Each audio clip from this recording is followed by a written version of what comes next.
The courthouse buzzed with quiet murmurs, the soft shuffle of papers, and the occasional sharp tap of a heel against polished floors. Ada Bennett stood just inside the heavy oak doors, her hands clenched tightly around the strap of her leather bag.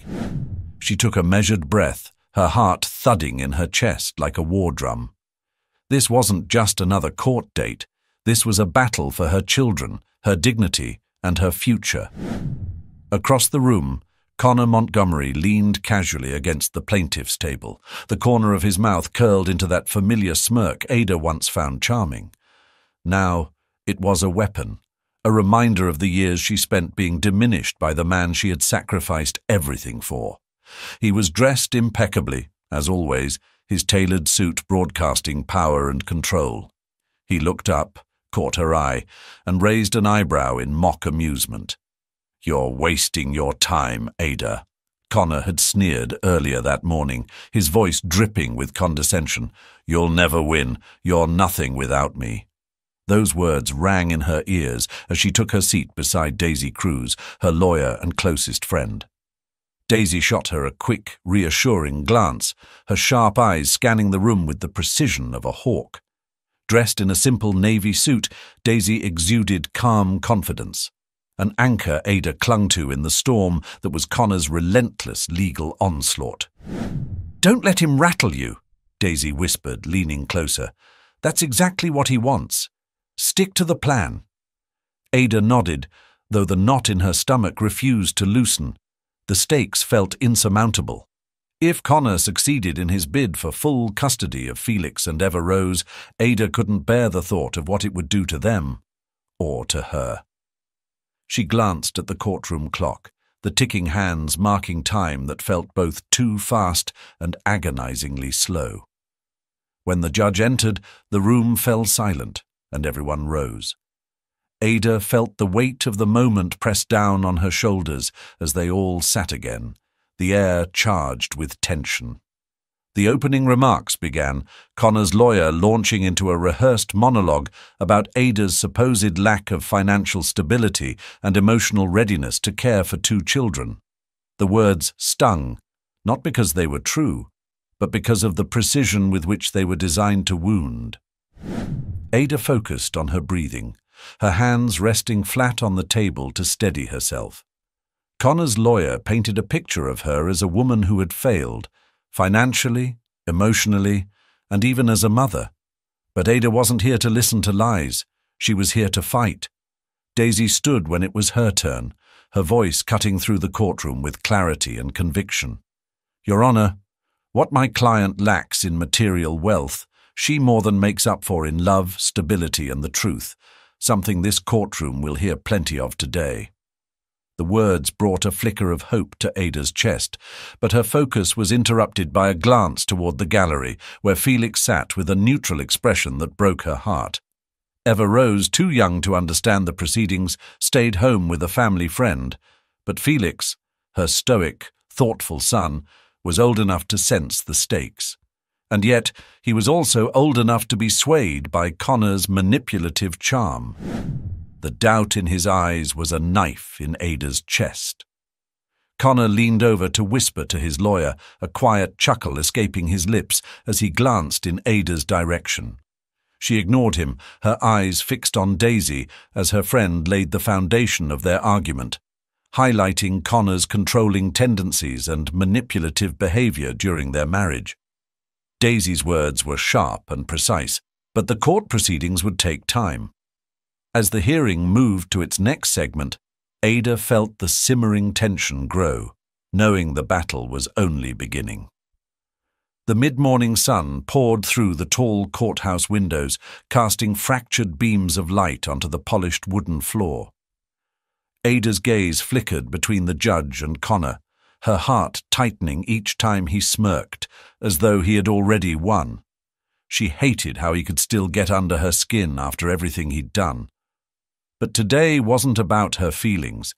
It was about Felix and Eva Rose. She couldn't afford to falter.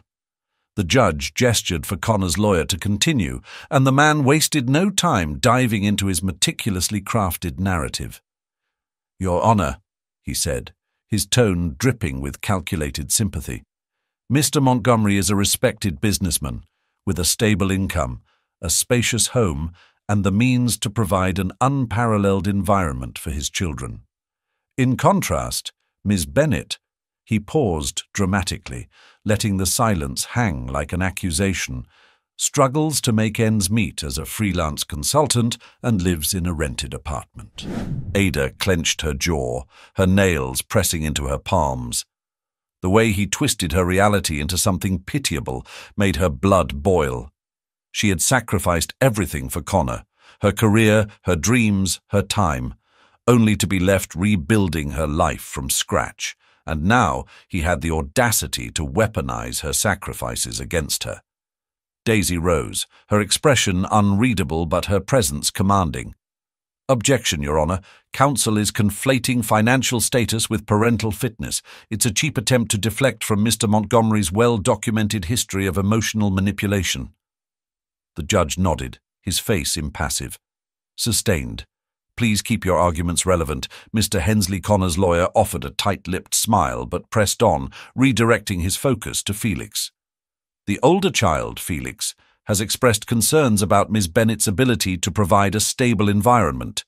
He's at a formative age, Your Honor, and his father has demonstrated a stronger ability to guide him through this critical period." Ada felt her stomach churn. She glanced at Felix again, seated in the gallery with his hands folded in his lap. His face was a mask, unreadable, but she knew her son well enough to detect the faint crease of doubt in his brow. That doubt wasn't his. It was planted by Connor. When the court recessed for lunch, Ada and Daisy retreated to a quiet conference room down the hall. The hum of lawyers and families filled the corridor, but inside the room, it was just the two of them. Ada sank into a chair, exhaling sharply as the tension that had coiled in her chest all morning began to loosen. "He's poisoning Felix against me," Ada said, her voice cracking despite her effort to stay composed. "Every word out of that lawyer's mouth is designed to make me look like a failure." Daisy perched on the edge of the table, crossing her arms. "That's Connor's playbook. He thrives on control and intimidation. But remember, Ada, this isn't just about what he says. We have the truth, and the truth is on your side." Ada nodded, though her mind raced with worry. Felix had always been so perceptive, so quick to question things. She had to believe that some part of him still saw through Connor's facade. "We need to refocus," Daisy continued. "When court resumes, I'll start dismantling their argument point by point. And tonight, I'm reaching out to Jack Hudson. If he's willing to go on record about Connor's financial misconduct, it could be a game changer." "Jack?" Ada asked, her brows furrowing. "You really think he'll help?" Daisy shrugged.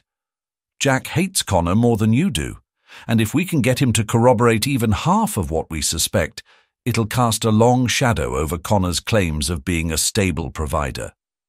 Ada's lips pressed into a thin line. Jack Hudson was a wild card, a former business partner turned bitter rival who had his own reasons for wanting Connor's downfall.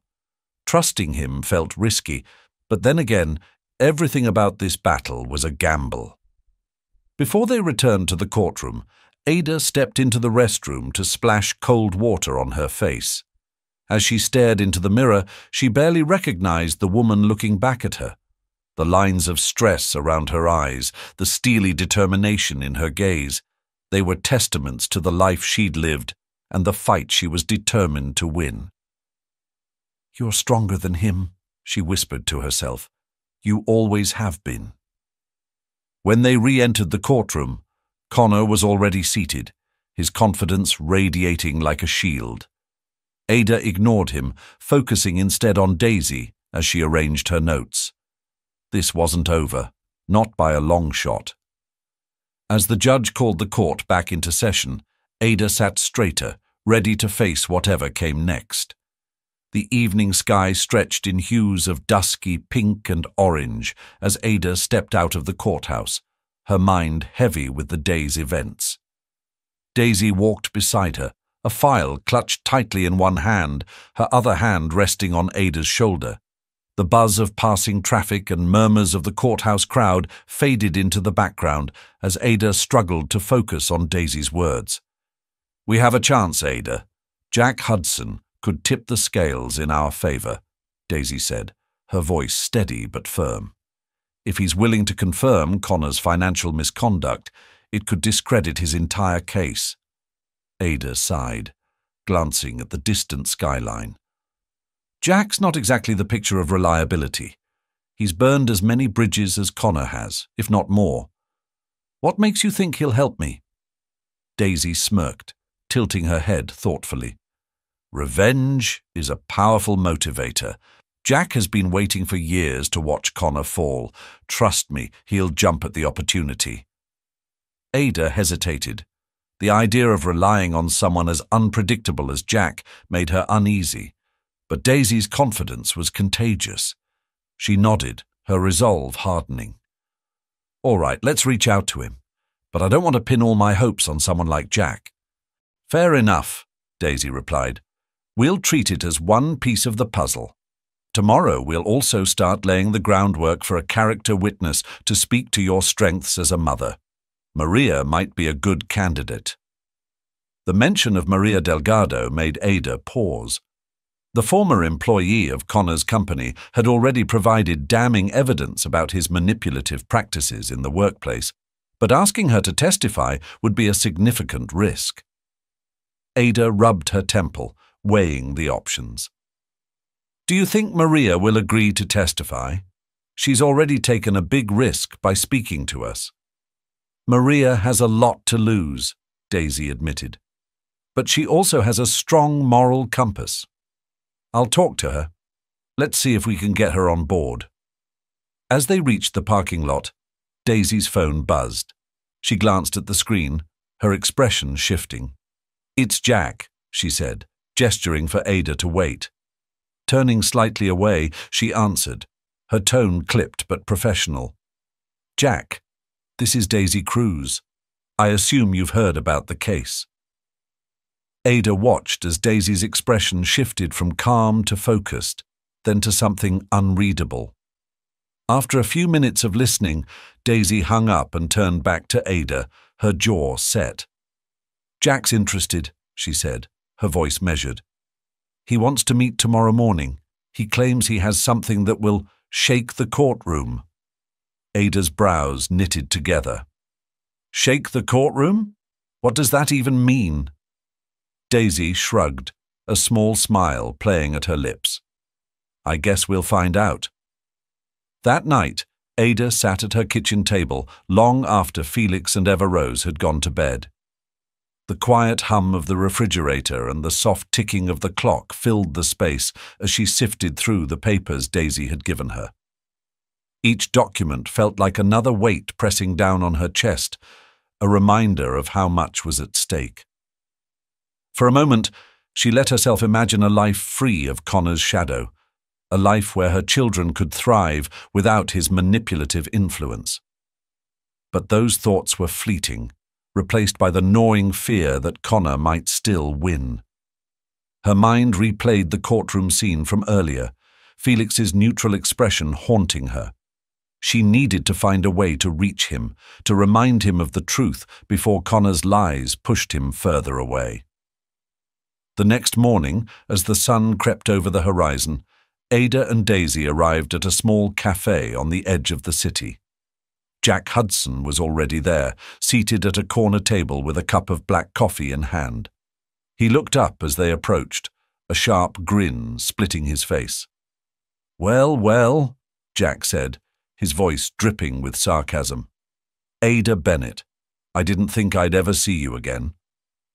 Ada hesitated for only a moment before sliding into the seat across from Jack, her back straight and her expression guarded. Daisy remained standing for a beat longer, scanning Jack's face for any hint of deception before taking the seat beside Ada. Jack leaned back in his chair, looking too comfortable, his sharp grin never faltering. "You look like you're doing well," Jack said, gesturing vaguely at Ada. All things considered, of course. Let's skip the pleasantries, Ada replied, her voice steady despite the irritation bubbling beneath the surface.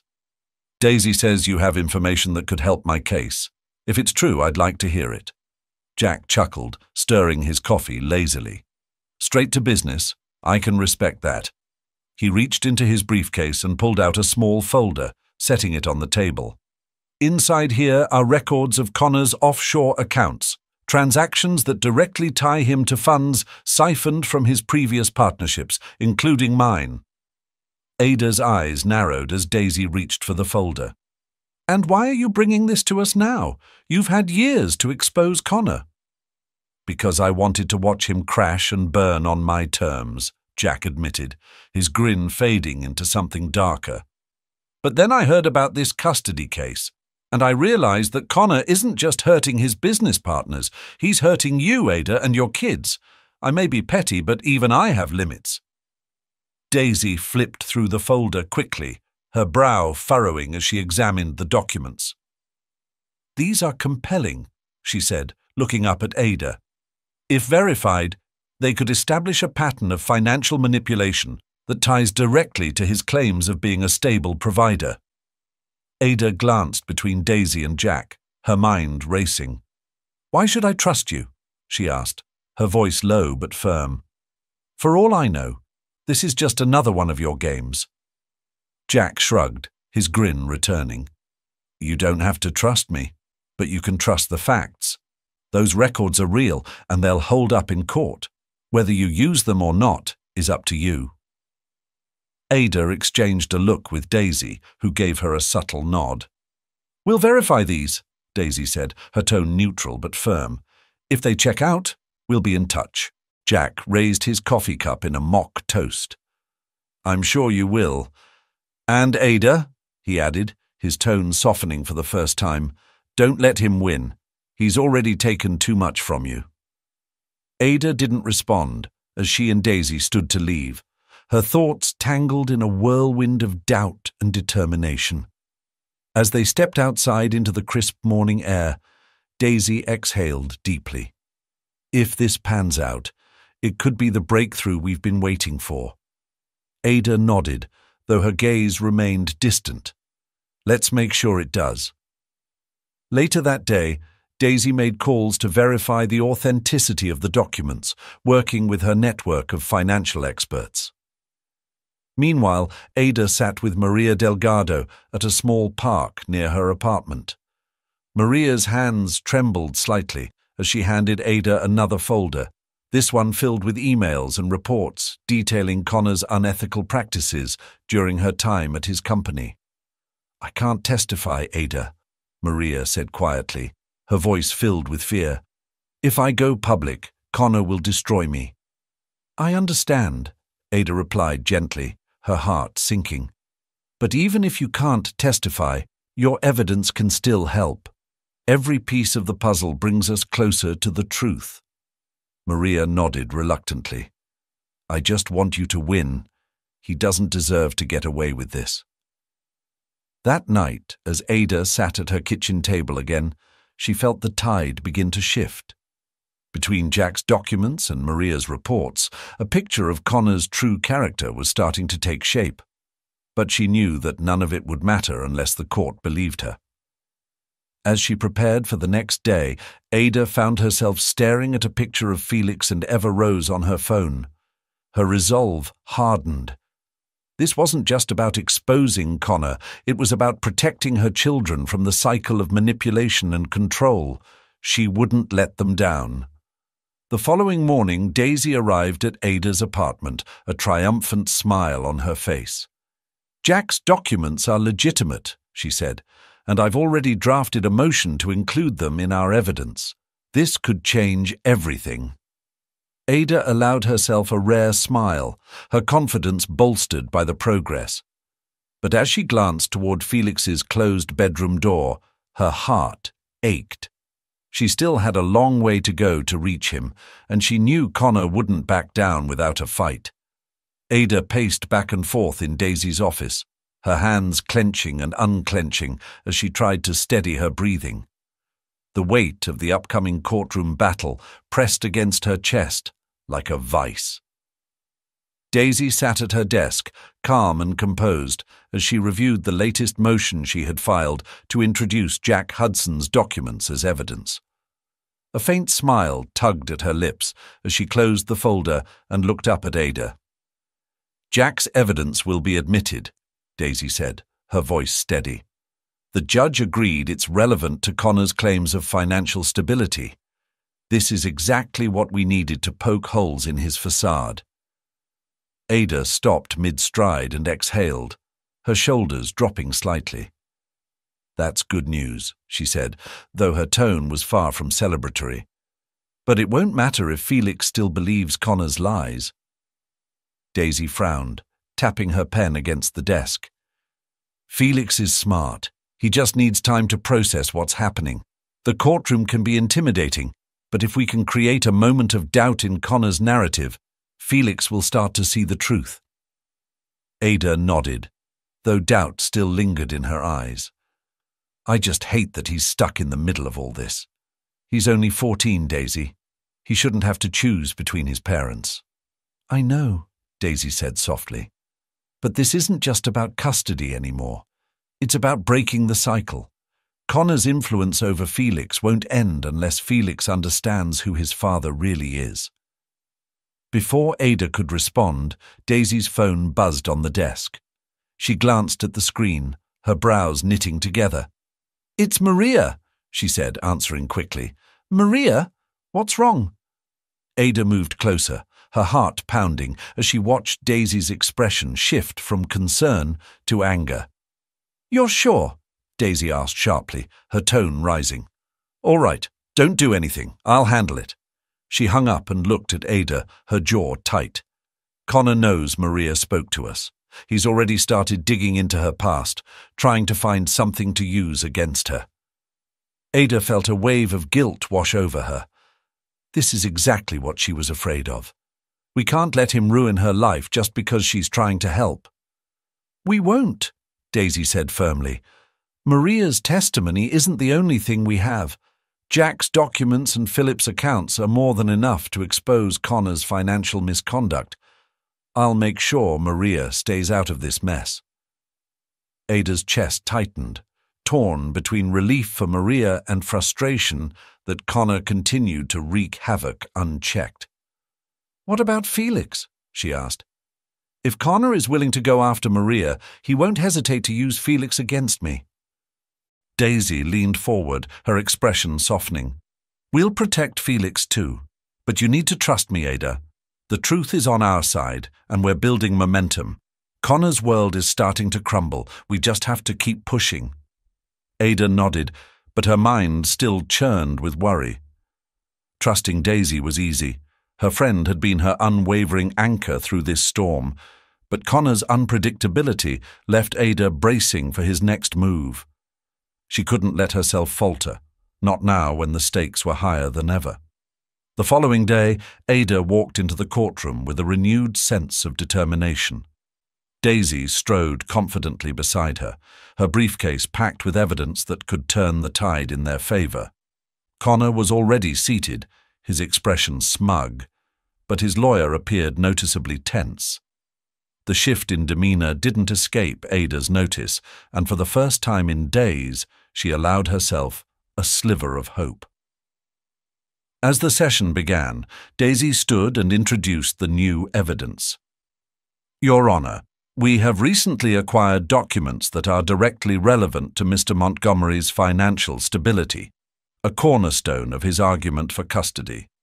These records, provided by a former business associate, reveal extensive financial misconduct, including the use of offshore accounts to obscure the origins of significant sums of money."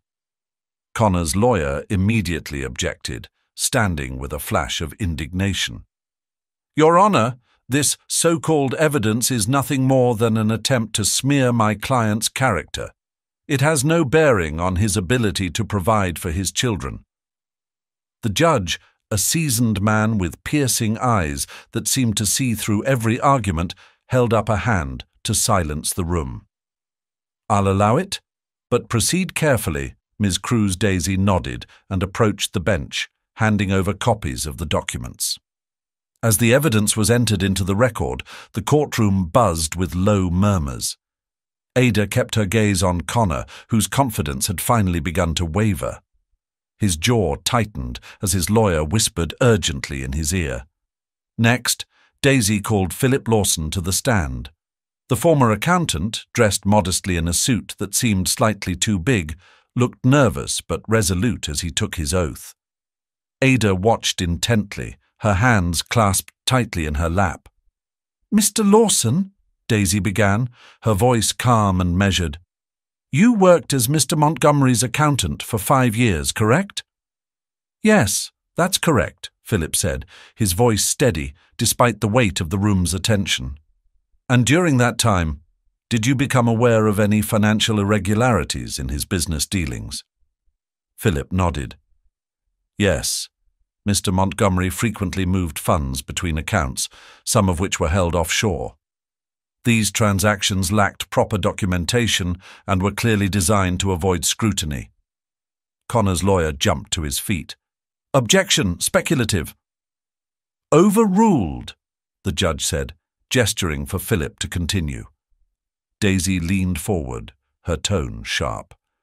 "Can you confirm under oath that Mr. Montgomery knowingly engaged in these activities to misrepresent his financial stability?"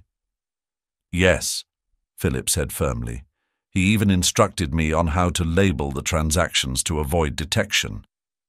The tension in the room was palpable. Connor's lawyer sat stiffly, his face pale as he scribbled frantic notes. Meanwhile, Ada felt a wave of vindication wash over her. Finally, the truth was starting to surface, but the victory was short-lived.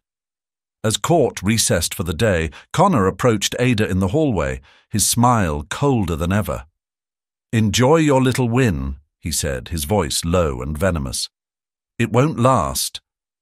Ada held his gaze, refusing to flinch. "The difference between you and me, Connor, is that I don't need to lie to win."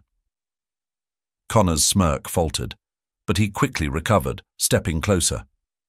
"You've always been naive, Ada. Felix sees it. Soon enough he'll realize he's better off with me." Ada felt the familiar sting of his words, but pushed it aside.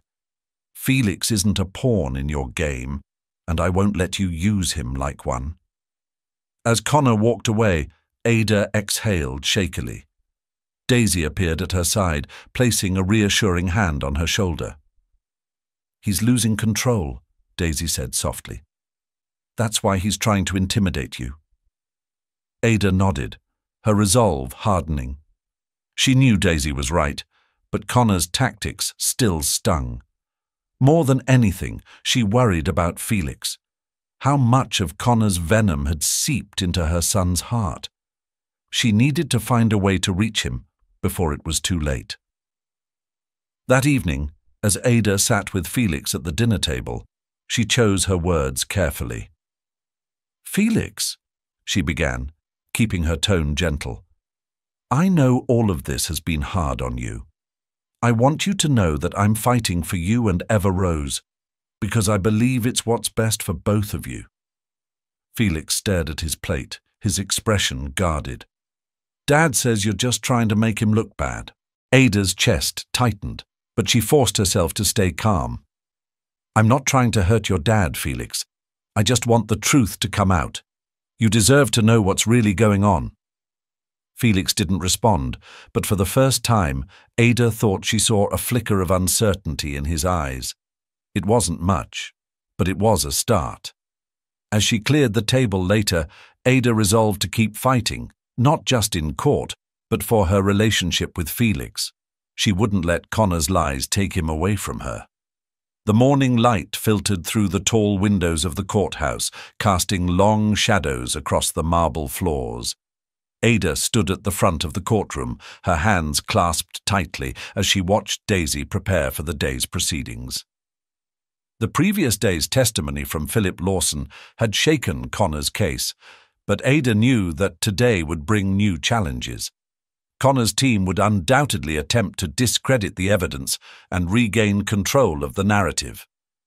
Connor entered the room with his usual air of confidence, his suit pressed to perfection and his demeanor as calculated as ever. He exchanged a quick word with his lawyer before turning his gaze toward Ada. His smile was sharp and condescending, a silent taunt meant to unnerve her. But Ada held her ground, refusing to let his intimidation tactics work. The judge entered, and the courtroom settled into a tense silence. As the session began, Connor's lawyer rose to his feet, his expression calm but determined. "Your Honor, while the evidence presented yesterday is concerning, we believe it is incomplete and misleading. We intend to prove that these allegations of financial misconduct are based on the testimony of a disgruntled former employee with a personal vendetta against my client." Ada felt her stomach tighten as Connor's lawyer gestured toward Philip Lawson, who was seated near the witness stand. The implication was clear. They were going to attack Philip's credibility. Daisy stood, her voice cutting through the tension like a blade. "Your Honor, the evidence speaks for itself. Mr. Lawson's testimony is supported by documented financial records that directly link Mr. Montgomery to fraudulent activities. This is not about personal grievances, it's about accountability." The judge nodded, motioning for the lawyers to proceed. Connor's attorney began his cross-examination of Philip, his tone dripping with feigned politeness. "Mr. Lawson, would you agree that you left Mr. Montgomery's employment under less than amicable circumstances?" Philip shifted uncomfortably in his seat. "Yes, that's true, but that doesn't change the facts." Connor's lawyer pressed on. "So it's fair to say you might harbor resentment toward my client. Isn't it possible that your testimony is colored by personal bias?" Philip hesitated, his brow furrowing. "I don't deny that I was angry when I left, but my testimony is based on hard evidence. The documents don't lie." Ada clenched her fists beneath the table, her frustration growing as Connor's lawyer continued to paint Philip as unreliable. She could see the subtle glances Connor threw her way, as if daring her to react. But she stayed composed, knowing that Daisy had anticipated this line of attack. When it was Daisy's turn, she stood with quiet confidence, walking toward the witness stand with purpose. "Mr. Lawson," she began, her tone steady, "could you clarify for the court why you felt compelled to come forward now, despite the risks?" Philip straightened in his seat, his voice gaining strength. "Because I've seen the damage Connor Montgomery can do when he's unchecked. I stayed silent for too long, but I couldn't live with myself if I let him continue to manipulate and harm people." Daisy nodded, her gaze sweeping the courtroom. "And the documents you provided, are they your direct records from your time as Mr. Montgomery's accountant?" "Yes," Philip said firmly. "I kept copies for my own protection." The courtroom murmured as Daisy presented the documents once again, highlighting the key transactions that exposed Connor's fraudulent activities. Ada watched as Connor's confident facade cracked slightly, his jaw tightening as he whispered something to his lawyer. The murmurs in the courtroom swelled as Daisy handed the documents to the judge for further review. The weight of the evidence was undeniable, and the air grew heavy with tension. Connor's lawyer rose again, clearly prepared to pivot to a new strategy. His tone was sharper now, tinged with the frustration of a man realizing the ground beneath him was beginning to shift. "Your Honor," he began, "even if we accept these documents as genuine, they do not prove that my client's financial stability is compromised. In fact, they only demonstrate the complexity of high-level business operations, which Mr. Montgomery has successfully managed for years." Daisy raised an eyebrow, her lips curving into a faint, knowing smile. She stood with deliberate slowness, addressing the court with measured precision. "Your Honor, the issue at hand is not the complexity of Mr. Montgomery's business operations. It is the deliberate concealment of funds that could have provided for his children but were instead funneled into secret accounts for personal gain. She turned back to Philip. Mr. Lawson, during your time as Mr. Montgomery's accountant, were any funds allocated to accounts meant to directly support his family? Philip shook his head. Number. The accounts he directed me to prioritize were entirely personal or tied to his business dealings. None were designated for family use. Daisy let the answer hang in the air for a moment before stepping away from the witness stand. No further questions, Your Honor. As Philip stepped down, the tension in the room shifted. Ada could feel it. The tide was turning, slowly but surely. Connor's lawyer had no choice but to pivot again, this time calling a surprise character witness to the stand, one of Connor's close business associates, a man named Richard Cole. Ada's breath hitched as Richard strode confidently to the stand, his tailored suit a testament to his wealth and influence. She didn't know much about him, but she could tell from his demeanor that he was here to play the part of Connor's staunch defender. Mr. Cole, Connor's lawyer began, you've worked with Mr. Montgomery for over a decade, is that correct? Yes, Richard replied smoothly. Connor has always been an exemplary businessman, strategic, focused, and driven to succeed. And in your experience, the lawyer continued, has Mr. Montgomery ever engaged in behavior that you would consider unethical? Richard's lips twitched into a practiced smile. Absolutely not. Connor is a man of integrity. Any accusations to the contrary are nothing more than baseless attempts to undermine his reputation. Ada clenched her teeth as she watched Richard deliver his rehearsed lines. Connor leaned back in his chair, the smirk returning to his face as if to say, I've got this under control. Daisy, however, was unfazed.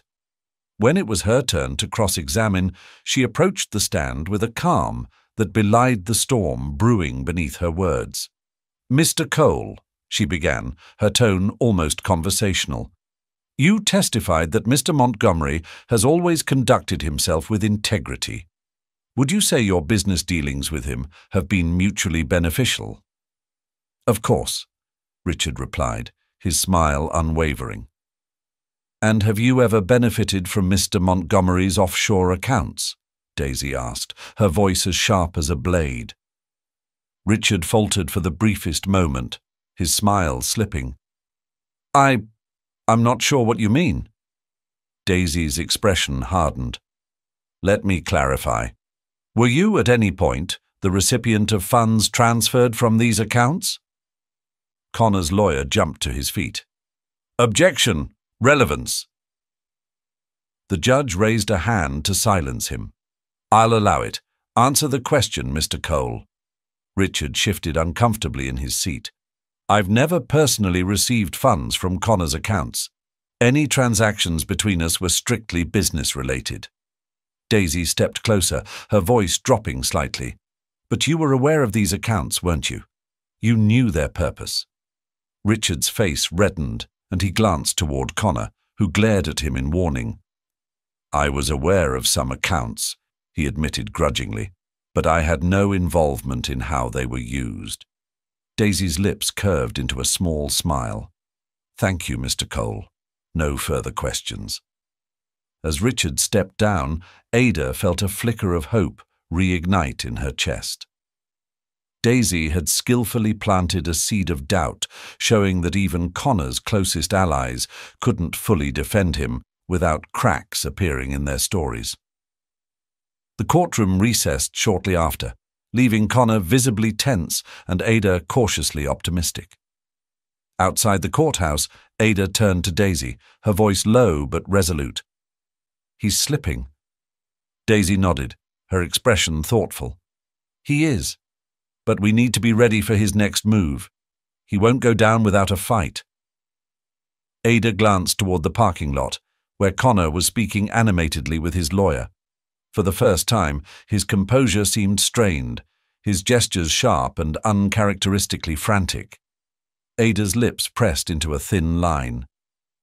"Whatever his next move is," she said firmly, "we'll be ready." The courthouse was quieter than usual that morning, the kind of silence that made the air feel heavier.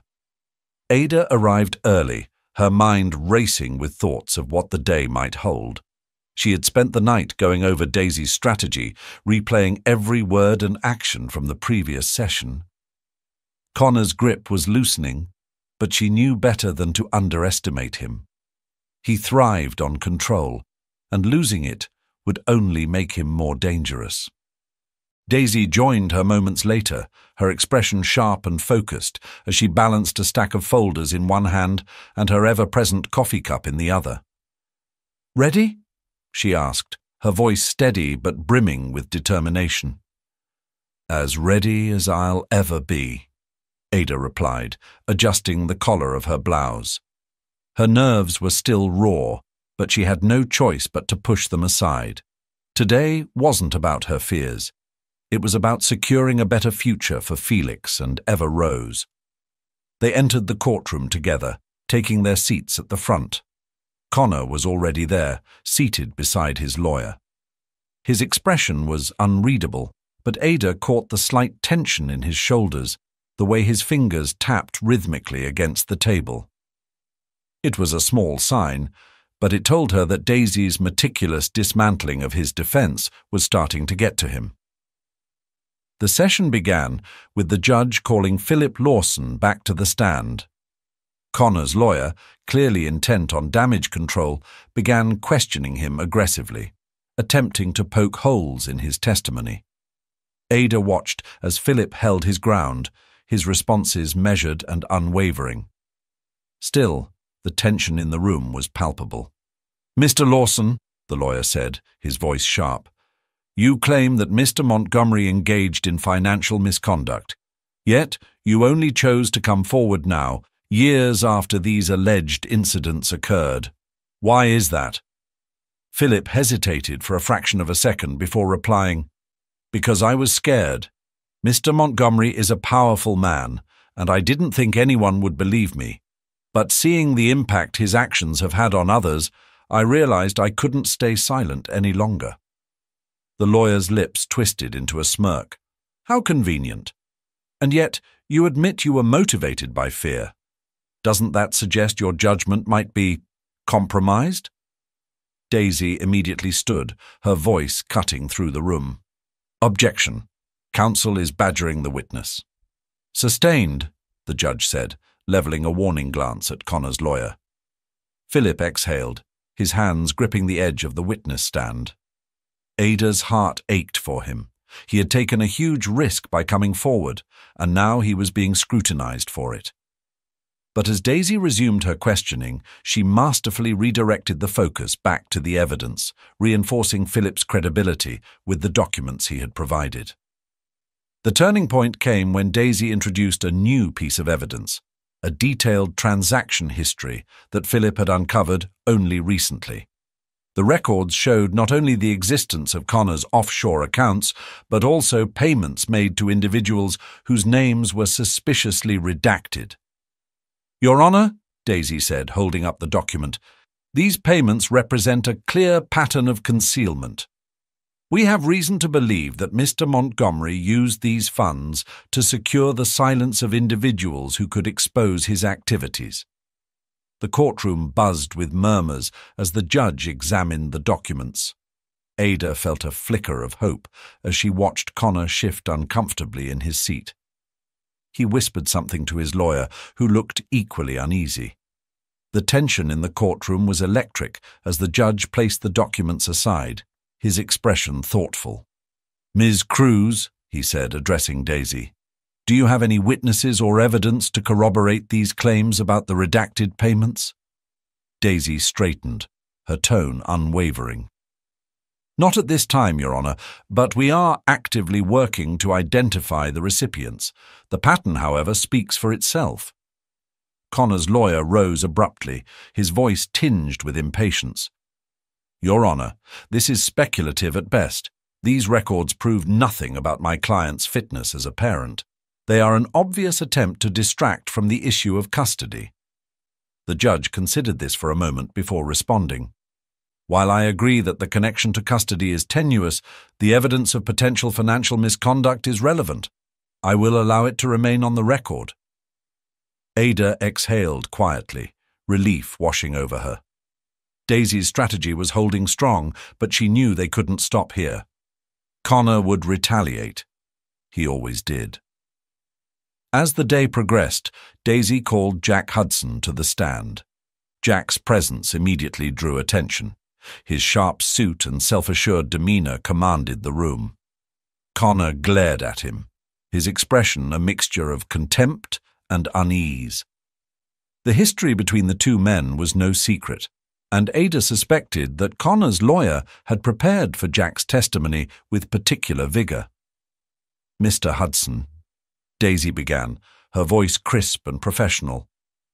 "You were a business associate of Mr. Montgomery's for several years. Can you describe the nature of your professional relationship?"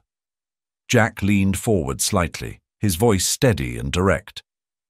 "We were partners in a venture that required close collaboration on financial decisions. At least that's what I thought at the time." Daisy nodded. "What changed?"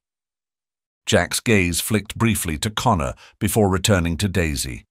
"I discovered that Connor had been funneling funds into offshore accounts without my knowledge. These weren't business expenses, they were personal. When I confronted him, he dismissed me as paranoid and refused to explain the transactions." Connor's lawyer immediately stood, his tone sharp. "Objection. This is irrelevant and lacks supporting evidence." Daisy turned to the judge. "Your Honor, Mr. Hudson's testimony speaks directly to Mr. Montgomery's pattern of deception and financial impropriety. It establishes a history of behavior that undermines his credibility as a stable and trustworthy parent." The judge hesitated briefly before nodding. "Overruled. Proceed." Daisy continued, her voice gaining momentum. "Mr. Hudson, did Mr. Montgomery ever threaten you or attempt to silence you after your discovery?" Jack's expression hardened. "Yes. He made it clear that if I spoke out, he would ruin my career and my reputation. And he followed through. He spread lies about me to our mutual contacts, ensuring I was ostracized from the industry." Ada felt a pang of sympathy for Jack, despite his sharp edges. He was as much a victim of Connor's manipulation as she was. She glanced at Connor, who sat stiffly, his jaw clenched as he avoided eye contact with anyone in the room. When Connor's lawyer began his cross-examination, he attacked Jack with the same ferocity he had used on Philip. "Mr. Hudson, isn't it true that you also engaged in questionable financial practices during your partnership with my client?" Jack didn't flinch.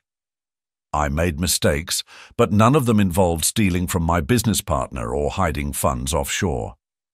Connor's actions went far beyond anything I ever did." The lawyer smirked. "How convenient. You come here to testify against my client, all while glossing over your own failings. Tell me, Mr. Hudson, how much of this is personal for you?" Jack's gaze sharpened. "It's personal because Connor's actions hurt people. He uses everyone around him to serve his own agenda, and when he's done with them, he discards them. I'm not here because I want revenge. I'm here because I know what he's capable of, and I don't want his children to go through what I did." The words hung in the air, heavy with implication. Ada felt a swell of gratitude toward Jack for his candor, even as she braced for the inevitable fallout. Connor's lawyer sat down, clearly unsatisfied with Jack's responses, but unable to dismantle his testimony completely. As the session adjourned, Ada stepped outside with Daisy, the cool afternoon air a welcome reprieve from the intensity of the courtroom. Jack approached them moments later, his expression unreadable. "That was brave of you," Ada said quietly. "Thank you." Jack shrugged, his tone almost dismissive. "Don't thank me yet. Connor's not going to take this lying down." "He's running out of moves," Daisy interjected, her voice firm. "The more we expose him, the less ground he has to stand on." Jack nodded, but said nothing more, disappearing into the crowd. As Ada watched him go, she felt a renewed sense of purpose. Connor's defenses were crumbling, but she couldn't let her guard down. The fight was far from over, and the stakes were too high to lose focus now. The days leading up to the next court session were a blur of preparation and unease. Ada found herself oscillating between hope and dread, her mind consumed by the unfolding battle. Daisy worked tirelessly, coordinating with financial experts to validate Jack's and Philip's testimonies while also keeping a close eye on Connor's next moves. Ada could feel the pressure mounting, not just in the courtroom, but within her own home. Felix had grown increasingly distant. He avoided conversations about the trial and spent more time with his headphones on or messaging friends. Every attempt Ada made to bridge the gap was met with a wall of silence. It wasn't outright defiance. Felix was too reserved for that, but it was enough to leave Ada feeling like she was losing him. One evening, as she sat at the dinner table waiting for Felix to join her and Eva Rose, the silence felt heavier than usual. Eva Rose, ever the optimist, chattered happily about her school day, oblivious to the tension. Ada smiled at her daughter, grateful for the small moment of normalcy, but her eyes kept darting toward the clock. Felix was late again. When he finally appeared, his face was guarded. He dropped into his chair without a word, barely glancing at Ada before reaching for his plate. She decided to take a chance. "Felix," she began, her tone soft, "I know this has been hard on you. I just want to make sure you're okay." Felix shrugged, his fork pushing food around his plate. "I'm fine." Ada sighed, struggling to find the right words. "You don't have to say anything, but if you ever want to talk about what's going on, I'm here." He looked up then, his expression conflicted. "Dad says you're trying to make him look bad in court, that you're making up lies about him." The words hit Ada like a punch to the stomach. She forced herself to stay calm, her voice steady. "I'm not lying, Felix. Everything we've brought to court is the truth. I know it's hard to hear, but your dad has done things that aren't okay. I'm fighting so you and Eva Rose can have the kind of life you deserve." Felix frowned, his eyes dropping back to his plate. "I don't know who to believe." Ada reached out, placing a gentle hand on his. "I know it's confusing, but all I ask is that you keep an open mind. You're smart, Felix. You'll see the truth." Felix didn't respond, but he didn't pull his hand away either. It was a small victory, but one Ada clung to as the days marched forward. When the next court session arrived, Ada entered the courtroom with Daisy by her side. Connor was already seated, his face a mask of cool indifference, but Ada noticed the subtle tension in his posture. He was losing his grip, and he knew it. The judge called the court to order, and Connor's lawyer immediately launched into a new tactic, discrediting Jack Hudson's testimony. "Your Honor," he began, "the witness, Mr. Hudson, has a long history of business disputes and questionable ethics. His claims against my client are nothing more than an attempt to settle old grudges." Daisy stood calmly. "Your Honor, Mr. Hudson's testimony is supported by financial records and corroborated by other witnesses. This is not about grudges, it's about accountability." The judge nodded, allowing Daisy to proceed. She called her next witness, Maria Delgado. Ada's heart tightened as Maria stepped into the courtroom, her face pale but determined. Maria Delgado approached the witness stand with hesitant steps, her eyes darting briefly toward Ada before she sat down. Ada offered her a small, encouraging nod, silently willing Maria to stay strong. The clerk administered the oath, and Maria's trembling voice affirmed her commitment to tell the truth. Connor's gaze locked onto her, sharp and menacing, but she avoided his eyes, focusing instead on Daisy. "Ms. Delgado, Daisy began gently, her tone free of the sharpness she often used with hostile witnesses.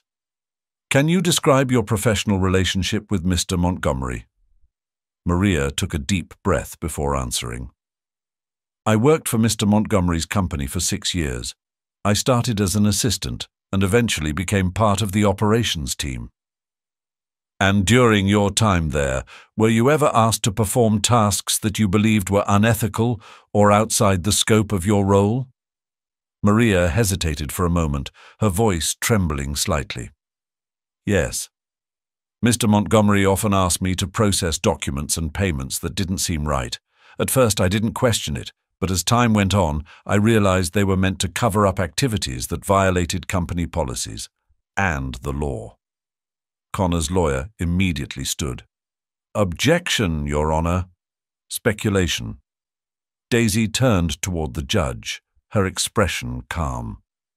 "Your Honor, Ms. Delgado's testimony is based on her direct experiences and first-hand knowledge of the company's operations. It is relevant to establishing a pattern of deceit." The judge paused before nodding. "Overruled. Proceed." Daisy offered Maria a reassuring smile before continuing. "Ms. Delgado, can you provide specific examples of the activities you were asked to assist with?" Maria nodded, her voice growing steadier as she spoke. "I was instructed to send payments to accounts I wasn't allowed to verify. When I asked questions, I was told to mind my own business. Later, I found out those accounts were linked to Mr. Montgomery's offshore holdings." Connor's lawyer stood again, his tone clipped. "Objection." Relevance. Daisy turned to the judge, her voice firm. "Your Honor, this testimony directly supports the evidence already presented by Mr. Hudson and Mr. Lawson. It demonstrates a consistent pattern of behavior." The judge allowed it, and Connor's lawyer sat down, clearly displeased. Ada watched Connor closely, noting the flicker of unease that crossed his face as Maria continued her testimony. Daisy pressed on. "Ms. Delgado, what made you decide to come forward now, despite the risks?" Maria hesitated, her hands twisting in her lap. "I've seen what Mr. Montgomery's actions have done to people, to families. I couldn't stay silent knowing how much he's hurt others, especially when it could affect his children." The courtroom buzzed softly at Maria's words, and Ada felt a swell of gratitude for her courage. Daisy wrapped up her questioning, reinforcing the credibility of Maria's testimony before stepping back. Connor's lawyer wasted no time in his cross-examination, his tone aggressive as he attempted to rattle Maria. "Ms. Delgado, isn't it true that you were terminated from your position at Mr. Montgomery's company? Couldn't this testimony simply be an act of revenge?" Maria stiffened but held her ground. "I wasn't terminated. I resigned because I couldn't continue working for someone who didn't value ethics or honesty." The lawyer smirked. "And yet you waited years to come forward. Why is that?" Maria's voice wavered slightly, but her words were resolute. "Because I was scared. Mr. Montgomery has a way of making people feel powerless. But I'm not scared anymore." The lawyer leaned back, clearly dissatisfied with her answers, but unable to discredit her completely. When Maria stepped down, she glanced toward Ada once more, her expression a mixture of relief and fear. Ada mouthed the words, "Thank you," hoping Maria understood how much her bravery meant. As the session ended for the day, Ada and Daisy left the courthouse together, the crisp air doing little to ease the tension in Ada's chest. "Maria was incredible," Ada said quietly. "She risked so much to tell the truth." Daisy nodded, her face thoughtful. "She did. And it's working. Connor's defense is unraveling piece by piece, but we can't let up. He's going to hit back harder than ever." Ada glanced back toward the courthouse where Connor was speaking animatedly with his lawyer. His face was tight with anger, his gestures sharp and unrestrained. Ada could feel the storm brewing, but for the first time she wasn't afraid. She was ready. The tension in the courtroom had reached an all-time high. Connor's once confident demeanor had given way to flashes of frustration as the walls of his carefully constructed narrative began to crumble. Ada watched him closely as she sat beside Daisy, her own nerves humming with anticipation. Today's session promised to be pivotal. Daisy had prepared to introduce the most damning piece of evidence yet, footage of Connor attempting to bribe a court official. The courtroom filled quickly, the buzz of murmurs and shuffled papers creating a low hum. Reporters lined the back wall, their pens poised to capture every detail of the trial that had gripped the public's attention. Connor's lawyer sat stiffly, his face betraying a hint of unease as he whispered hurriedly to his client. As the judge called the court to order, Daisy stood with her usual poise. "Your Honor," she began, her voice calm but firm. "Today we present evidence that goes beyond financial misconduct. This evidence directly speaks to Mr. Montgomery's willingness to interfere with the judicial process in an effort to secure an unjust outcome." Connor's lawyer immediately stood. "Objection, Your Honor. This is an outrageous claim and has no basis in fact." The judge's sharp gaze cut through the objection. "Ms. Cruz, proceed." Daisy nodded and turned toward the courtroom. "Your Honor, we have obtained footage showing Mr. Montgomery engaging in an act of bribery. The footage was captured by a journalist, Karen Steele, who was investigating Mr. Montgomery's business dealings." A gasp rippled through the room as Daisy gestured for the bailiff to set up the video. Ada's heart pounded as the screen flickered to life. The grainy footage showed Connor in a dimly lit parking lot, handing an envelope to a man who was later identified as a court clerk. The conversation was muffled but clear enough to confirm the intent behind the exchange. "This," Daisy said, her voice steady, "is incontrovertible evidence of Mr. Montgomery's attempt to undermine the integrity of this court."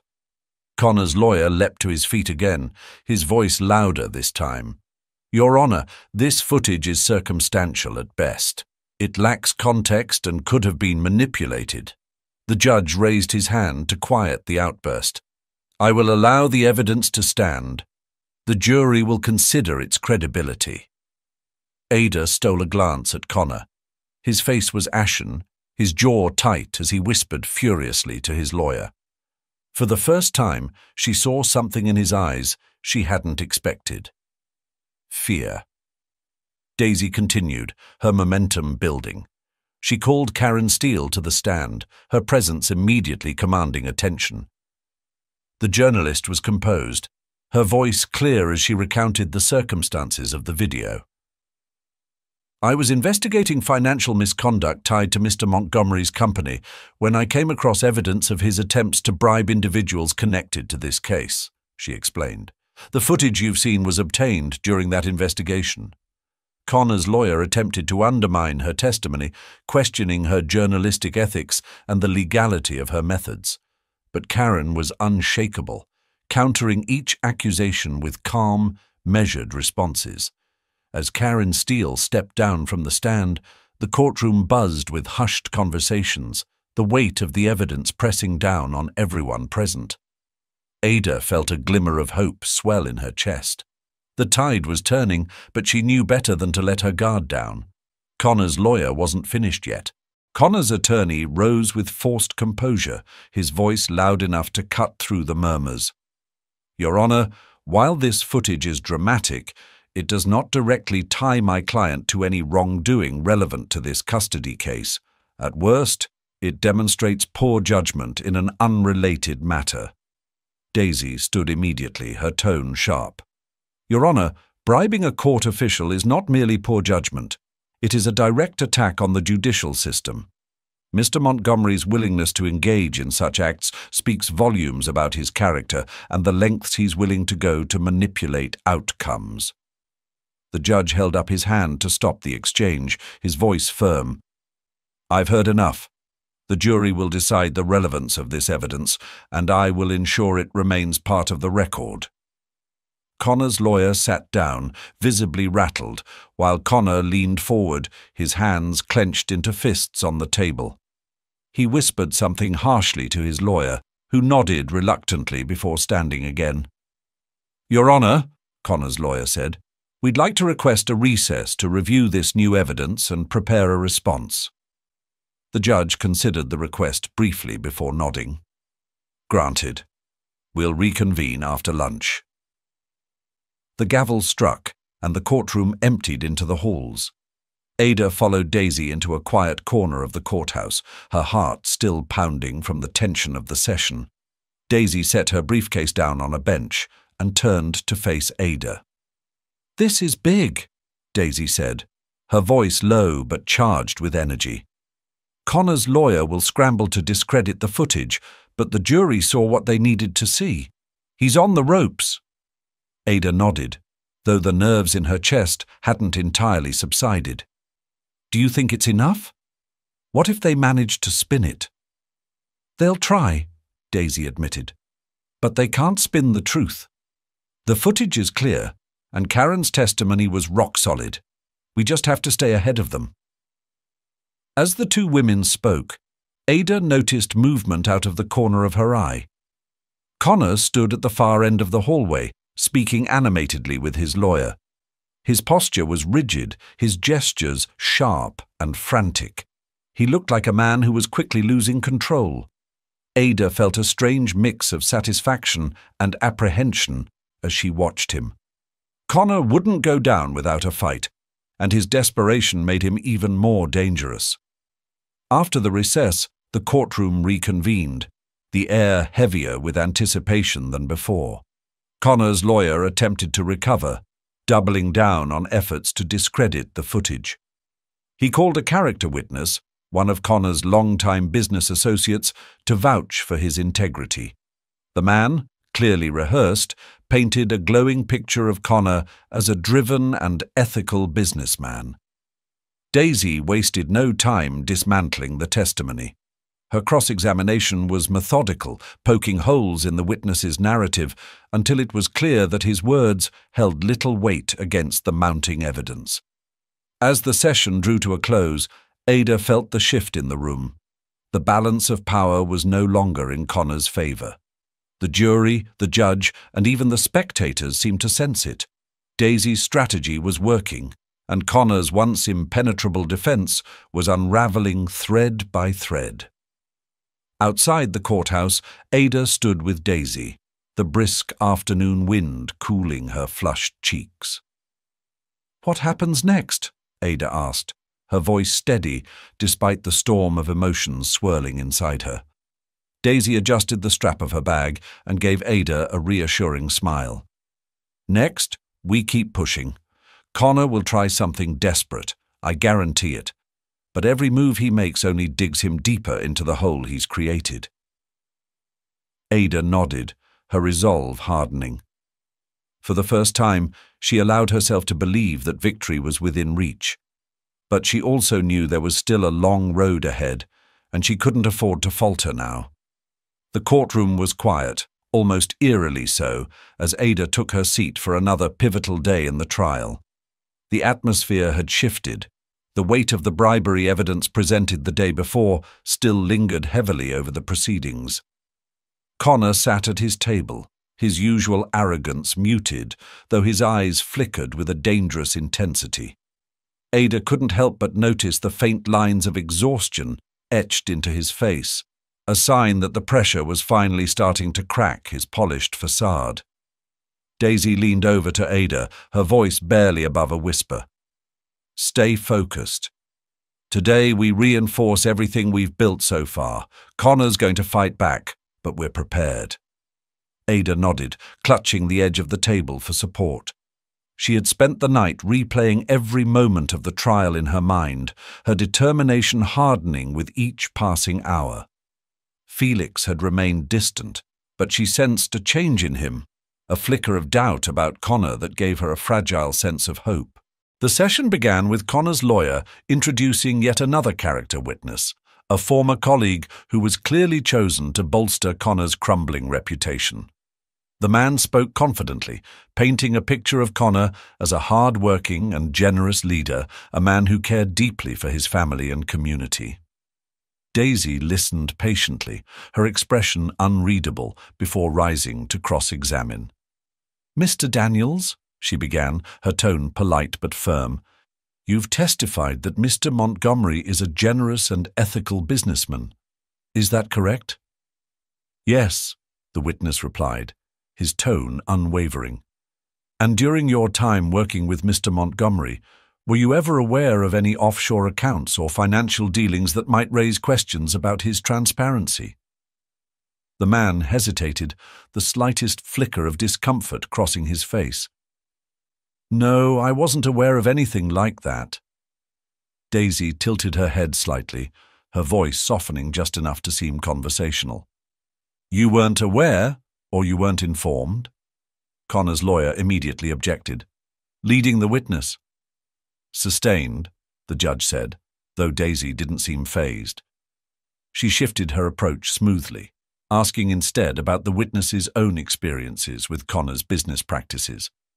It became clear within moments that the man's knowledge was limited to surface-level interactions, and his credibility began to erode. When the witness stepped down, the room felt heavier, the cracks in Connor's defense widening visibly. But the tension only grew when Daisy called her next witness, an independent forensic accountant who had been analyzing Connor's financial records. The accountant's testimony was devastating. He outlined a clear pattern of financial deception, showing how funds had been hidden and misused over the years. Charts and documents were projected onto a screen, each piece of evidence meticulously explained. Ada watched the jury closely, noting the way their expressions shifted as they absorbed the damning details. Connor's lawyer did his best to discredit the accountant, but the evidence was too thorough, too precise to dismiss. Connor's frustration was evident, his jaw tightening as he leaned toward his lawyer, whispering furiously. When the court recessed for lunch, Ada stepped outside with Daisy, her heart pounding. "This has to be enough," Ada said, her voice filled with equal parts hope and fear. "They can't ignore everything we've shown them." "It's a strong case," Daisy replied, her tone measured. "But Connor's not finished yet. He'll throw everything he has at us before this is over." As the courtroom reconvened after lunch, the tension in the air was almost palpable. Connor's lawyer rose with a renewed sense of urgency, signaling his intent to fight back fiercely. Ada could see the determination etched into his features as he approached the judge. "Your Honor," he began, "before proceeding, I would like to submit a motion to dismiss the financial evidence presented this morning. We believe the analysis was conducted without proper oversight and lacks foundational credibility." Daisy was on her feet in an instant. "Your Honor, the analysis was performed by a certified forensic accountant, with every step documented and reviewed according to industry standards. This motion is nothing more than a baseless attempt to deflect from the truth." The judge frowned slightly, glancing between the two lawyers. After a moment's pause, he shook his head. "Motion denied. Proceed." Connor's lawyer sat down, visibly rattled. Ada could sense the frustration radiating from Connor, whose grip on the edge of the table had tightened visibly. His carefully constructed facade was beginning to crack, and everyone in the room could see it. Daisy rose again, her expression calm but determined. "Your Honor, I'd like to redirect focus to the pattern of behavior demonstrated by Mr. Montgomery over the years. His financial misconduct is not an isolated incident, but part of a broader strategy of manipulation and deceit.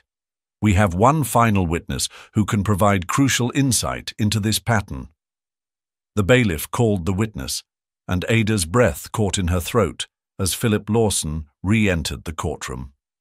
Though he had already testified earlier in the trial, Daisy had recalled him to address the new evidence.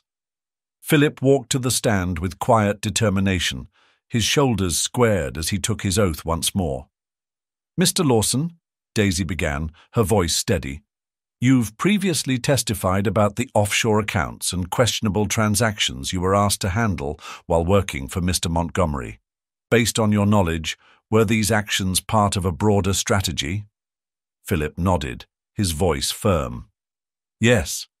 Mr. Montgomery's practices weren't spontaneous or one-time occurrences. They were deliberate and systematic. His goal was always to protect himself at the expense of others. Daisy pressed further. Can you provide an example that demonstrates how this strategy affected others directly? Philip hesitated for a moment, then spoke. There was an incident where funds were redirected from an employee benefits program to one of the offshore accounts.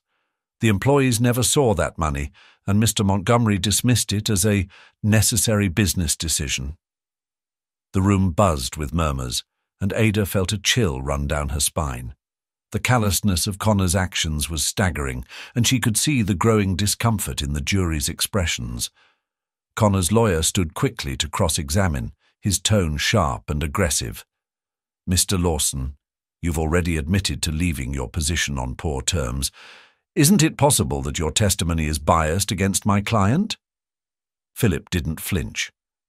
My leaving had nothing to do with bias. It had everything to do with integrity.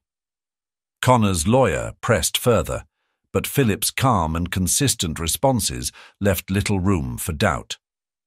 When he finally stepped down, Daisy took the opportunity to emphasize the larger narrative. Your Honor, the evidence we've presented today paints a clear picture. Mr. Montgomery is a man who prioritizes his own gain above all else, regardless of the consequences to those around him. This is not the behavior of someone fit to have sole custody of his children. As the session drew to a close, the judge addressed both sides. We've heard substantial testimony and evidence over the past weeks. Tomorrow, we will begin final arguments. The gavel struck, and the courtroom erupted into murmurs as people began filing out. Ada stayed seated for a moment, her mind racing.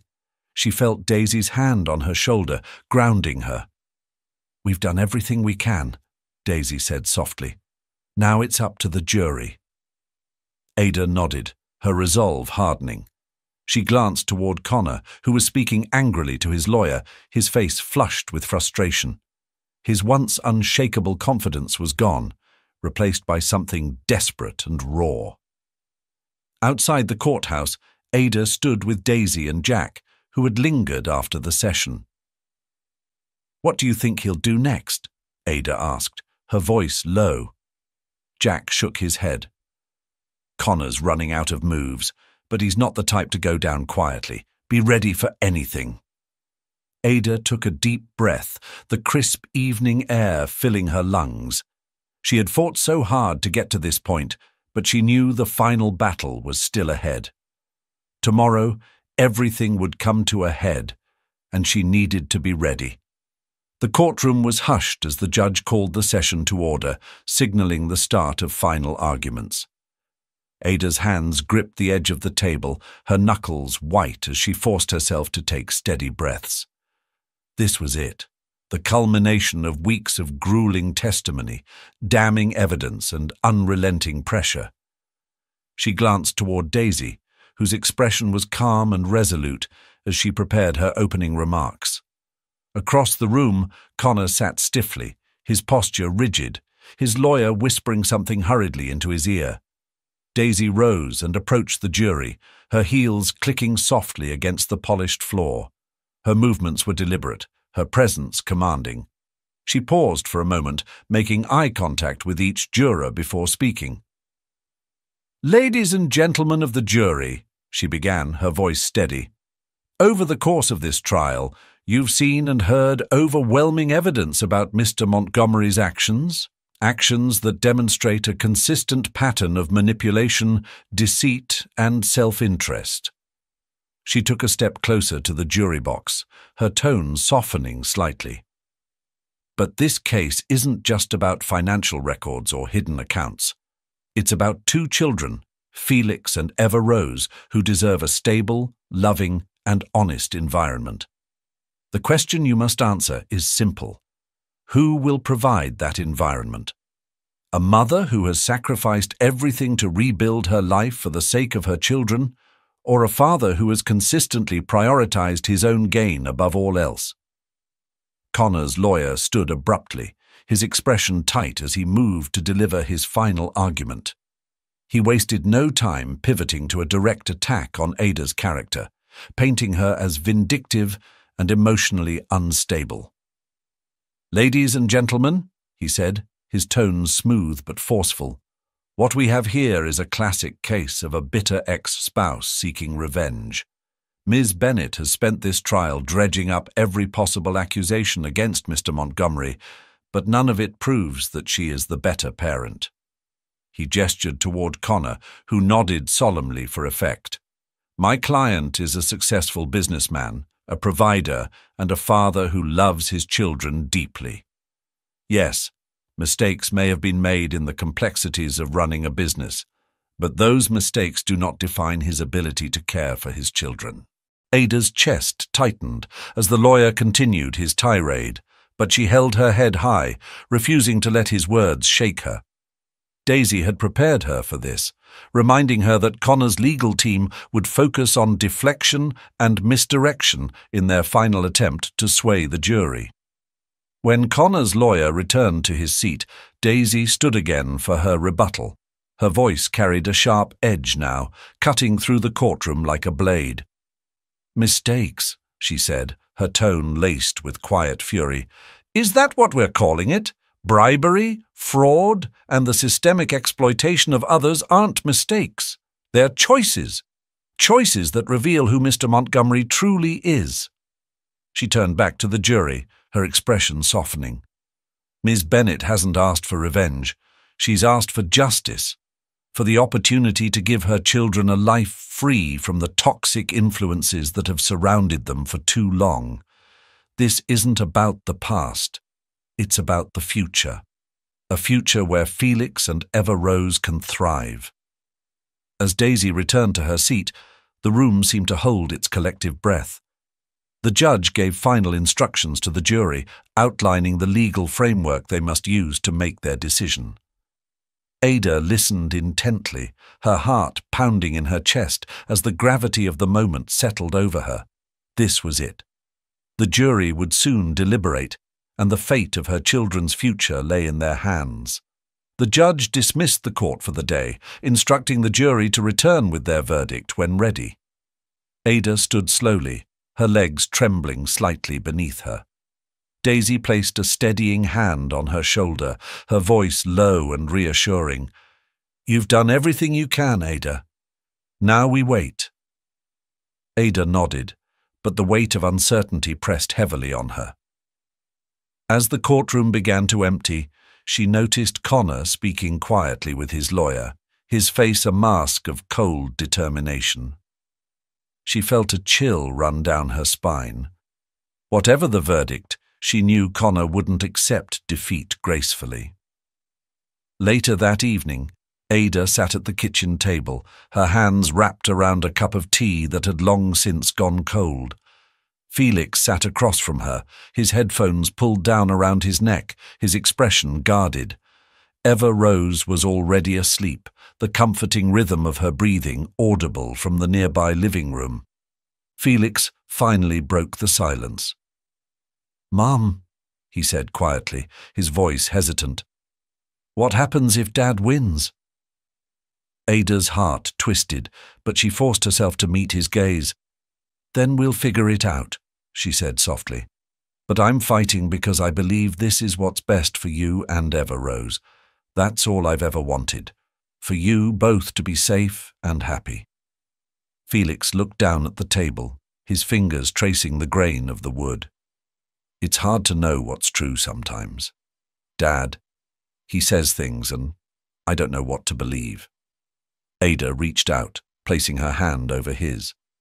"I know it's confusing, Felix, and I'm sorry you've been put in the middle of all this. But I promise you, everything I've done, everything I've fought for, has been for you and your sister." Felix didn't respond, but he didn't pull away either. It was a small gesture, but to Ada, it felt like a bridge slowly being rebuilt. The following morning, the courthouse was alive with anticipation as the jury returned to deliver their verdict.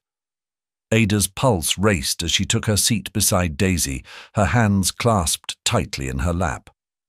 Connor sat a few feet away, his face carefully neutral, though Ada could see the tension in the set of his jaw. The judge entered, and the courtroom fell silent as the jury foreperson stood. Ada held her breath as the foreperson unfolded the paper in her hands and began to speak. The words seemed to echo in slow motion, each syllable reverberating through Ada's chest. The verdict was clear. The jury found in Ada's favor. She had won full custody of Felix and Eva Rose. The air left Ada's lungs in a rush, relief crashing over her like a wave. Tears filled her eyes as she gripped Daisy's hand, overwhelmed by the weight of what they had achieved. Across the room, Connor's face darkened, his fists clenching at his sides as his lawyer leaned in to whisper something. The judge's gavel struck, and the courtroom began to stir as people rose to leave. Ada turned to Daisy, her voice shaky with emotion. "Thank you," she said, the words barely audible over the noise. "For everything." Daisy smiled, her own eyes glistening. "You did this, Ada. You never gave up." As Ada stepped out of the courthouse into the crisp morning air, Felix walked beside her, his hands shoved into his pockets. He looked up at her, his expression uncertain but softer than it had been in weeks. "Mom," he said quietly, "maybe you were right." "About Dad." Ada stopped, her heart swelling with both sadness and hope. She placed a hand on Felix's shoulder and pulled him into a hug, whispering, "It's okay, Felix. We're going to be okay." In that moment, as the sun rose higher in the sky, Ada felt the first glimmers of peace. The fight wasn't over entirely, there would still be challenges ahead, but for the first time she could see the path forward clearly. And for Felix and Eva Rose, that was all she needed. The courthouse was nearly empty when Ada walked back inside later that afternoon to finalize paperwork related to the custody ruling. The earlier tension and drama had dissipated, leaving behind a strange stillness that felt almost surreal. She could still hear the judge's voice delivering the verdict in her favor, the words echoing in her mind like a lifeline pulling her from the depths. It was over, she had won, but the weight of the victory hadn't fully settled. Daisy met her near the clerk's office, a folder tucked under her arm and a warm smile on her face. "How are you holding up?" she asked, her tone gentle. Ada managed a small smile. "Better than I thought I'd be. It still feels unreal." "That's normal," Daisy replied, handing her the folder. "Take this home. It's everything we'll need to finalize the transition. It's going to take time, but we'll get through it." Ada nodded, clutching the folder tightly. "Thank you, Daisy, for everything. I couldn't have done this without you." "You did the hard part," Daisy said, her smile widening. "I just made sure the truth got heard." As Ada stepped back outside into the brisk afternoon air, she noticed Felix and Eva Rose waiting by the car with a family friend who had come to support her during the trial. Eva Rose waved enthusiastically, her bright smile melting away some of the tension in Ada's chest. Felix stood beside his sister, his hands shoved into his pockets, his expression thoughtful but more open than it had been in weeks.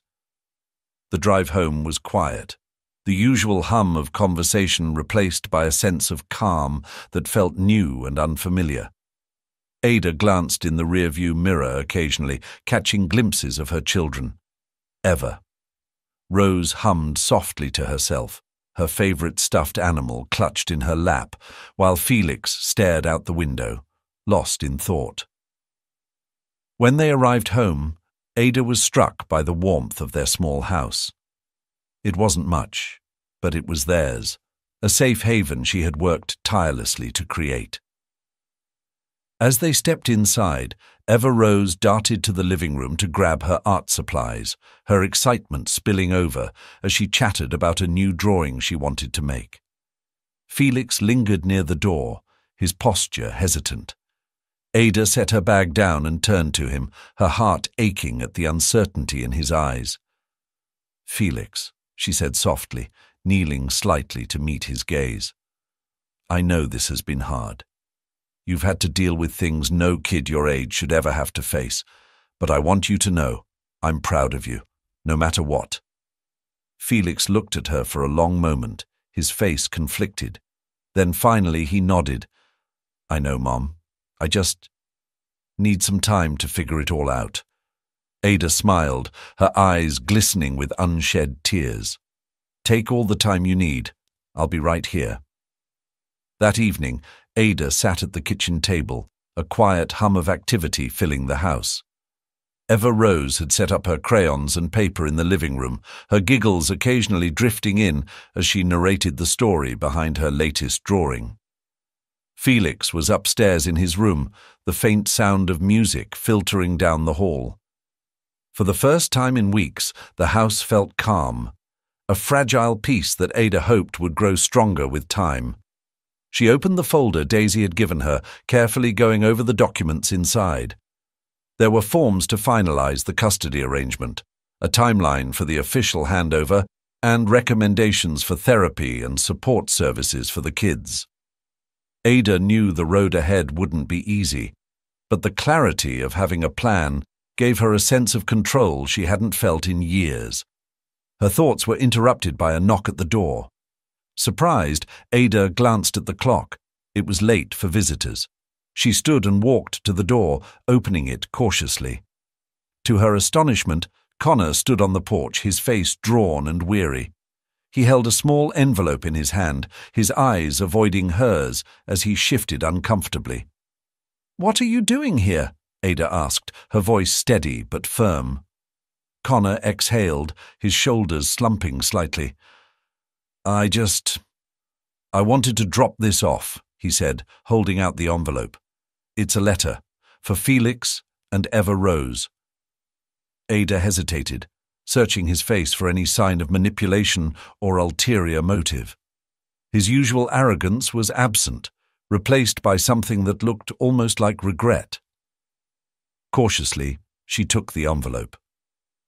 "They don't need to read it right now," Connor said quickly, as though reading her thoughts.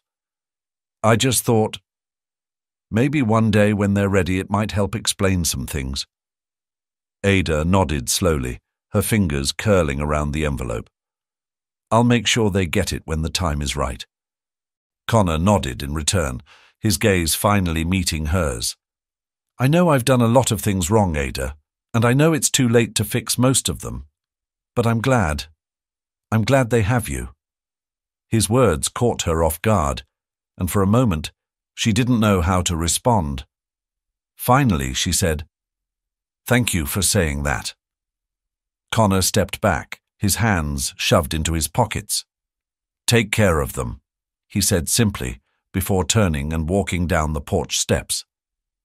Ada watched him leave, the envelope feeling heavier in her hand than it should. Closing the door, she walked back to the kitchen and set the envelope on the counter. Her emotions churned, a mix of relief, sadness, and something resembling closure. Whatever Connor's motives, his visit felt like the end of a chapter, a final acknowledgement of the fight they had both endured. Later, as she tucked Eva Rose into bed, Ada found herself smiling at the sight of her daughter's peaceful face. She leaned down to kiss her forehead, whispering, "Sweet dreams, my love." In Felix's room, she paused in the doorway, watching him scroll on his phone. When he looked up and saw her, he offered a faint smile. "Good night, Mom," he said, his voice soft but genuine. "Good night, Felix," she replied, her heart swelling with hope. As she returned to the quiet of her own room, Ada let herself exhale fully for the first time in what felt like forever. The battle was over, and the scars it had left would take time to heal. But as she lay down and closed her eyes, she knew one thing for certain. Her family was finally on the path to a better future. The weeks following the court's decision passed in a blur of adjustments and new routines. Ada poured herself into creating a stable and nurturing environment for Felix and Eva Rose, focusing on rebuilding the sense of security that had been shaken during the trial. It wasn't easy. There were moments of tension, particularly with Felix, whose lingering doubts about his father sometimes surfaced in quiet, conflicted glances or short responses. But Ada remained patient, knowing that trust would take time to fully rebuild. Her first step toward creating a fresh start was transforming the small spare room in their home into a shared art and study space for the kids. Eva Rose's bright, cheerful drawings began to cover the walls, a testament to her resilience and creativity. Felix, though less vocal, began spending more time in the room, sometimes sketching quietly or organizing books on the shelves. Ada took these moments as small victories, signs that her children were beginning to find their footing.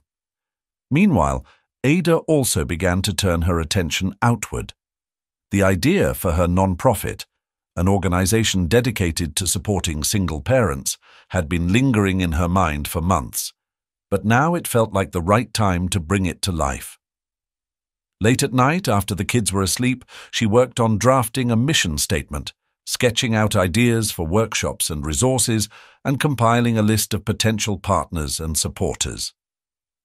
One afternoon, as she sat at the kitchen table reviewing her notes, Daisy dropped by unannounced, her usual confident energy filling the room. She placed a coffee cup in front of Ada and leaned against the counter with a grin. "So," Daisy said, gesturing to the papers spread across the table, "what's all this?"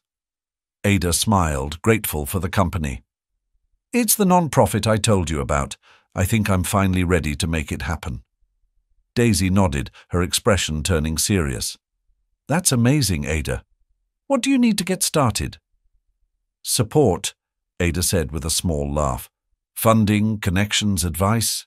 The usual." "Well," Daisy said, picking up one of the documents, "you've got me for starters, and I think I know a few people who'd be more than willing to help. Jack Hudson, for one." Ada raised an eyebrow. "Jack? You think he'd be interested?" "Are you kidding?" Daisy said, her grin returning. "He owes you one after the trial. Besides, he's been talking about wanting to do something meaningful with his money. This sounds like the perfect opportunity."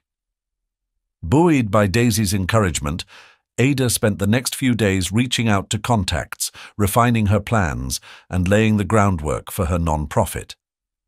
Each step felt like a small but meaningful victory, a way to turn the struggles of her past into something constructive and hopeful. As the weeks turned into months, Ada's vision for the non-profit began to take shape. She named it the Phoenix Foundation, inspired by the resilience she and her children had shown throughout their ordeal. The foundation's mission was simple yet profound: to provide single parents with the tools, resources, and support they needed to rebuild their lives, just as she had done. Jack Hudson, true to Daisy's prediction, became one of her earliest and most enthusiastic supporters. At their first meeting, he listened intently as Ada outlined her goals and shared her plans for workshops, mentorship programs, and emergency financial aid.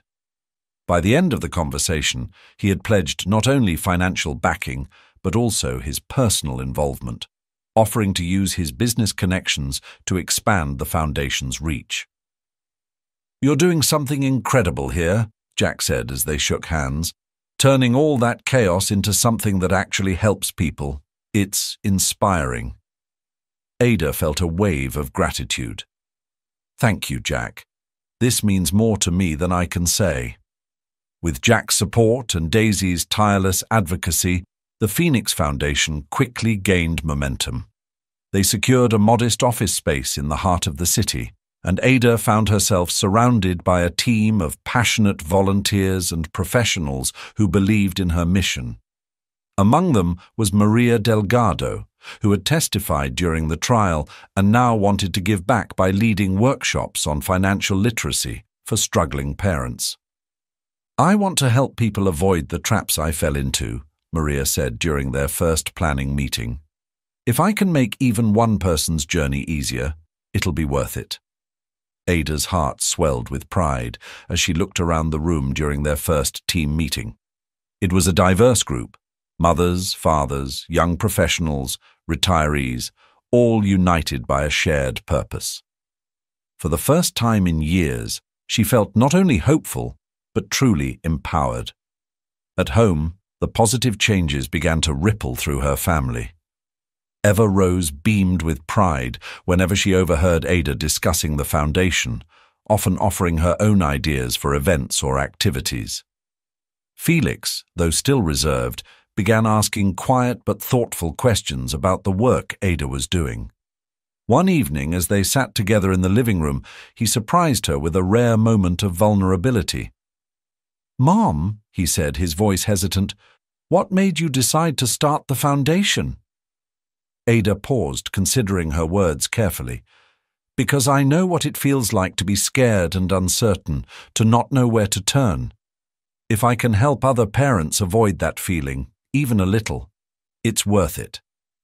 Felix nodded, his expression thoughtful. "I think it's a good idea." The quiet endorsement filled Ada with warmth. For so long, she had worried about losing Felix to the shadow of Connor's influence. But moments like these reminded her that healing was possible.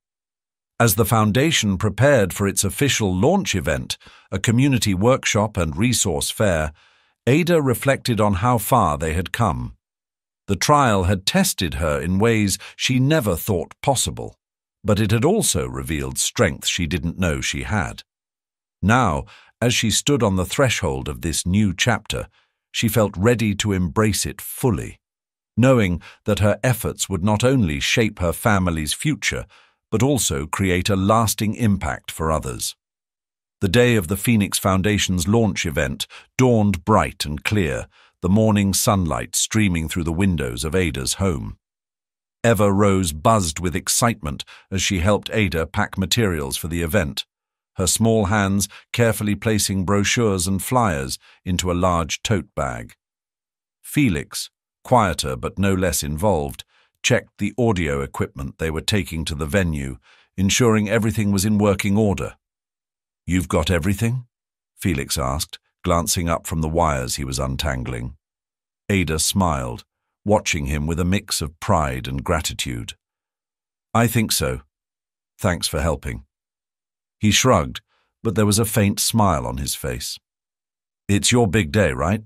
Figured you could use an extra pair of hands." Eva Rose piped up, waving a brightly colored flyer she had helped design. "And mine too. I made the best ones, didn't I, Mom?" Ada laughed, leaning down to kiss her daughter's forehead. "You absolutely did, sweetheart. I couldn't have done this without both of you." As they loaded the car, Ada took a moment to breathe in the crisp morning air. The nervous energy that had been simmering inside her began to settle, replaced by a steady sense of purpose. Today wasn't just about launching the foundation, it was about showing her children, and herself, that the struggles they had endured had meaning, that something beautiful could rise from the ashes of their past. The venue, a local community center, was already bustling when they arrived. Volunteers moved with purpose, setting up tables, hanging banners, and arranging chairs for the workshop sessions. Maria Delgado stood at one of the tables, organizing packets of financial literacy materials, her smile bright and genuine as she greeted Ada. "This is incredible," Maria said, gesturing around the room. "You've really made this happen." Ada squeezed her arm affectionately. "We made this happen. Thank you for being part of it." Nearby, Daisy was deep in conversation with Jack Hudson, who had taken it upon himself to oversee the refreshments and sponsor booths. Jack caught Ada's eye and gave her a thumbs up, his expression uncharacteristically warm. As the morning progressed, families began streaming in. single parents looking for guidance, children excitedly exploring the activity stations set up just for them. Ada moved through the crowd, introducing herself, answering questions and soaking in the energy of the room. It felt surreal, seeing her vision come to life in such a tangible way. At one point, she spotted Felix standing near a group of teenagers who were gathered around a career counseling booth. He was listening intently as a mentor shared advice, his usual guarded demeanor softened by genuine curiosity. Ada's heart swelled at the sight. It was a small moment, but it spoke volumes about the possibilities unfolding for him. Toward midday, Ada stepped onto the small stage at the front of the room, a microphone in hand. The room quieted as she looked out at the sea of faces, some familiar, others new, all united by a shared desire to grow and rebuild. She took a deep breath, letting the words come from her heart. Ada's voice carried through the room, clear and steady despite the emotions swirling inside her. "Good afternoon, everyone," she began, her gaze sweeping over the crowd. "First, I want to thank each and every one of you for being here today. Seeing this room filled with so much hope, determination, and community reminds me of why I started the Phoenix Foundation in the first place." She paused, allowing her words to settle before continuing. "A year ago, I was standing at a crossroads in my life. I felt lost, overwhelmed, and unsure of how to move forward. But what got me through those moments was the support of the people around me, friends, allies, and even strangers who believed in me when I couldn't believe in myself. They reminded me that no matter how hard things get, we can rise again. And that's what this foundation is about, giving families the tools and support they need to rebuild, to thrive, and to rise." A ripple of applause spread through the room, and Ada felt a surge of gratitude. She glanced toward the back of the room, where Daisy and Jack stood side by side, clapping proudly. Nearby, Eva Rose sat cross-legged on the floor, beaming up at her, while Felix leaned casually against a pillar, a small but unmistakable smile playing on his lips. "This foundation isn't just my story," Ada continued. "It's all of ours. It's about taking the challenges we've faced and turning them into opportunities, not just for ourselves, but for others. Together we can build something stronger, something that lasts. So thank you, from the bottom of my heart, for being part of this journey." As she stepped down from the stage, the applause swelled, filling the room with a sense of unity and purpose. People began approaching her with words of encouragement and gratitude, sharing their own stories of struggle and hope. Each conversation left Ada feeling more connected, more certain that she was on the right path. The rest of the day unfolded like a dream. Workshops buzzed with activity, children laughed and played at the activity stations, and parents left with valuable resources and renewed optimism.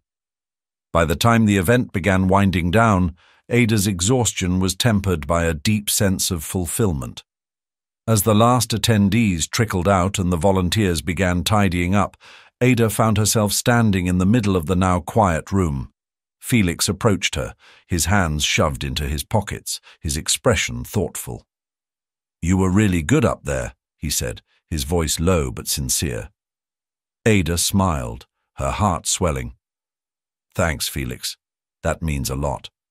He hesitated, then added, "I think what you're doing here, it's important. People need this." Ada reached out, placing a hand on his shoulder. "You're part of this too, you know. You and Eva Rose are the reason I had the strength to do any of it." Felix nodded, his gaze meeting hers. "I get it now, why you fought so hard." Tears pricked at Ada's eyes, but she blinked them away, pulling Felix into a hug. "Thank you," she whispered, "for everything." As they left the venue together, Ada felt a sense of peace settle over her. The journey had been long and filled with challenges, but today marked the beginning of something new, a chapter defined by hope, resilience, and the unwavering bond of family.